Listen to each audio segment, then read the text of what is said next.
Mon parcours professionnel, moi j'ai commencé à travailler, j'étais technicien supérieur avec un DUT mesure physique et j'ai évolué en 20 années de carrière d'un poste de technicien sur un poste de cadre, ingénieur, responsable de procédés. Et je me suis trouvé au bout d'un moment bloqué pour évoluer, sachant que j'avais un poste d'ingénieur mais je n'avais pas le diplôme. Et pour arriver à progresser d'un emploi, il faut faire correspondre les deux. Donc la VAE, j'ai été vers ça pour cette raison-là, pour faire correspondre un diplôme avec une expérience professionnelle. Quelque part, le dossier de financement a été quelque chose de très simple parce qu'on était dans un plan de restructuration. Donc c'est l'entreprise dans ce cadre-là qui m'a financé autant la partie salaire que la partie formation. Alors sur le plan personnel, j'ai pu retrouver un travail où maintenant dans le contexte, je me lève le matin, je vais au travail en étant très content.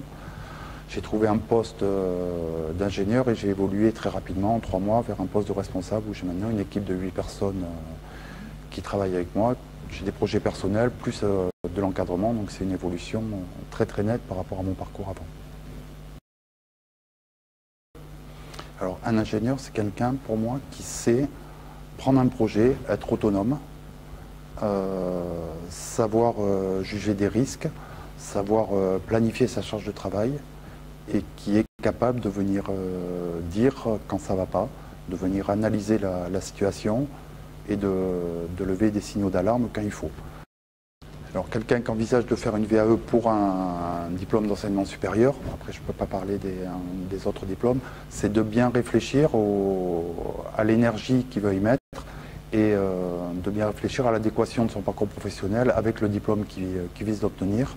Et c'est quand même très intéressant, la première phase, de réfléchir sur son parcours et de pouvoir faire un bilan, chose qu'on ne fait pas forcément souvent.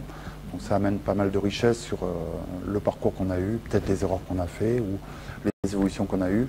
Et ensuite de se remettre en question et de reapprendre des bases théoriques qui vont permettre de fixer un peu toute l'expérience pratique qu'on a eue avant.